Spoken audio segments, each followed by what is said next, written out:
آپ کو معلوم ہے کہ سن 1000 میں پاکستان کا جو علاقہ اس وقت کا ہے یہ عالم اسلام میں داخل ہو چکا تھا۔ شہاب الدین غوری وغیرہ کی حکومت وہاں تک تو تھی، البتہ دہلی پر 1206 میں تخت دہلی جو ہے مسلمانوں کا 1206 میں شروع ہوا ہے۔ بہرحال اس کے بعد ہم کہہ سکتے ہیں کہ 300 برس بعد یہاں پر یہ شیعیت آئی ہے، داخل ہوئی ہے، ورنہ اس سے پہلے خالص سنی اسلام تھا اور خالص حنفی۔ اب اگلا دور آیا، ہندوستان میں انگریز آ گئے۔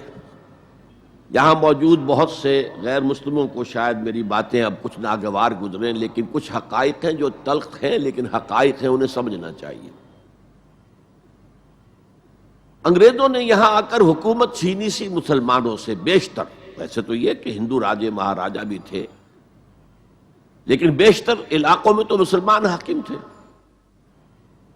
لہذا انہوں نے مسلمانوں کو دبانا بہت ضروری سمجھا، اس لیے کہ جو سابق حاکم ہو ان میں ایسپیریشنز پیدا ہوتی رہتی ہیں کہ ہم تھے یہاں کے حاکم، کیوں نہ واپس حاصل کریں۔ بغاوت کے ان کے اندر جراثیم مسلسل پروان چڑھتے ہیں۔ مسلمانوں کو دبایا اور ہندوؤں کو اٹھایا، کیوں کہ ہندوؤں کے لیے معاملہ صرف چینج آف ماسٹرز کا تھا، کوئی بڑا حادثہ تو نہیں تھا۔ پہلے مسلمانوں کے غلام تھے، اب انگریزوں کے غلام ہو گئے،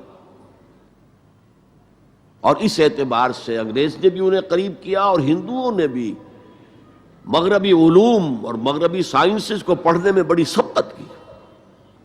بنگال میں انگریز آیا، اور بنگال میں آپ کو معلوم ہے اکثر و بیشتر جو سائنسدان پیدا ہوئے جن کی کہ لکھی ہوئی ٹیکسٹ بکس جو ہیں بہت عرصے تک استعمال ہوتی رہی ہندوستان میں، یہ کون تھے؟ چیٹرجی، بینرجی، سب کے سب بنگالی تھے۔ ایک اور بات یہ ہے کہ ہندو اپنے ماضی سے بہت دور آ چکے تھے، ان کا ماضی عظمت والا، آخر اشوک کا دور بہت عظمت کا، چندر گپت موریہ کا دور بہت عظمت کا، وکرماجیت کا دور بہت عظمت کا تھا، لیکن وہ اب بہت پیچھے جا چکے تھے۔ تقریباً مسلمانوں کی آمد کی وجہ سے 1000 سال کا فصل واقع ہو چکا تھا،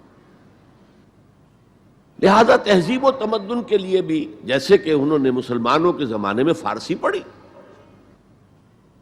فارسی پڑھتے تھے، کوڈ لینگویج فارسی ہے، جیسے کہ پھر بعد میں مسلمان اور ہندو اور سب نے انگریزی پڑھی۔ ملازمتیں ملیں گے تو انگریزی پڑھنے والوں کو ملیں گی، راستہ کیریئرز کا کھلے گا تو انگریزی پڑھنے والوں کا کھلے گا۔ اسی لیے کہاوت تھی ہندوستان میں، پڑھے فارسی اور بیچے تیل، دیکھو رے قسمت کے کھیل۔ اب فارسی پڑھ کے تو اسے کہیں حکومت کے اندر اہلکار ہونا چاہیے، اس کی حیثیت کچھ اور ہونا چاہیے، فارسی پڑھ کے اور تیل بیچنا۔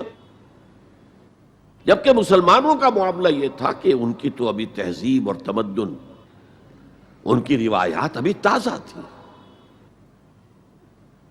لہذا جو غیر مسلم تھے یہاں کے، انہوں نے انگریزی علوم، انگریزی سائنس، انگریزی تہذیب، اس کو کھلے دل کے ساتھ خوش آمدید کہا، اور مسلمانوں میں ایک زبردست ڈویژن ہو گیا۔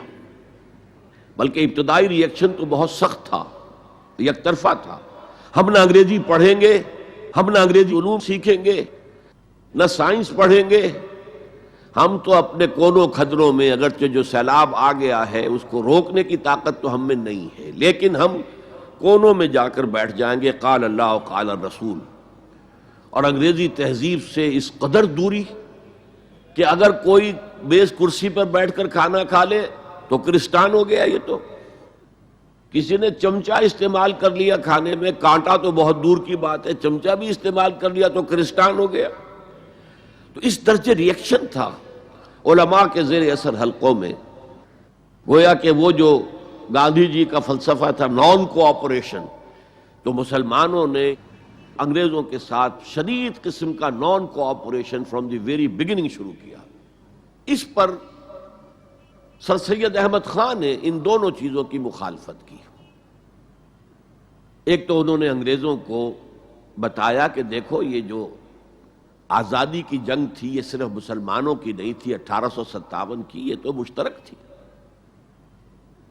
تو اس کے اندر کیا سبب ہوا ہے، اس کی وجہ سے آپ مسلمانوں سے بعد محسوس نہ کریں، اور مسلمانوں سے بھی کہا بھائی انگریزی پڑھو، انگریزی علوم حاصل کرو، سائنس پڑھو، سائنٹیفک نالج حاصل کرو، ورنہ تمہاری حیثیت ہندوستان میں کیا رہ جائے گی؟ پلے دار رہ جاؤ گے یا گوشت فروش رہ جاؤ گے، اللہ اللہ خیر صلی اللہ، اور تمہاری کوئی حیثیت نہیں رہے گی۔ تو اس اعتبار سے سر سید احمد خان ایک اہم لینڈ مارک ہے۔ اس کے علاوہ انگریزی دور کا ایک اور جو پہلو بہت اہم ہے، انگریزوں نے ڈیوائیڈ اینڈ رول پالیسی کے تحت مسلمانوں اور ہندوؤں کے درمیان مرافرت کو ہوا دی۔ یہ ان کی پالیسی رہی مستقل۔ یہ ایک قوم کی حیثیت سے سامنے نہ آ جائیں، پھر ظاہر بات ہے کہ ہمارے پاؤں تو اکھڑ جائیں گے یہاں سے۔ تو یہ جو ہمارے ہاں شروع ہوا، کچھ اور فیکٹر بھی تھے۔ ہندوؤں میں ایک انتقامی جذبہ بھی تھا کہ مسلمانوں نے ہم پر حکومت کی ہے 800 برس، 1000 برس، اور ظاہر بات ہے سارے حاکم اچھے تو نہیں تھے، کوئی اچھا بھی تھا، تو اکثر و بیشتر تو عیاش قسم کے لوگ تھے۔ ہم نے محل بنائے، تاج محل بنائے، ہم نے کوئی کام اور تو کیا نہیں۔ دین کی تبلیغ تو اولیاء اللہ نے کیا، صوفیاء نے کی، کبھی بھی سرکاری سطح پر، حکومت کی سطح پر یہاں تبلیغ اسلام کا اہتمام نہیں ہوا۔ ایک دو ایکسیپشنز ہیں، ایک راجہ گجرات کاٹھیا واڑ کے علاقے کا جس نے کہ تبلیغ کا اہتمام کیا، ایک راجہ کشمیر کا تھا جس نے تبلیغ کا اہتمام کیا، باقی حکمرانوں نے کوئی کوشش نہیں کی۔ آزادی سے قبل متصلاً جو کیفیت پیدا ہو گئی تھی، اس کا ایک اہم فیکٹر یہ تھا کہ مسلمانوں میں ہندوؤں کا ایک خوف پیدا ہو گیا، کیونکہ جو نظام اب بن چکا تھا وہ تو یہ تھا کہ ووٹ کی بنیاد پر فیصلے ہوں گے، 1 مین 1 ووٹ۔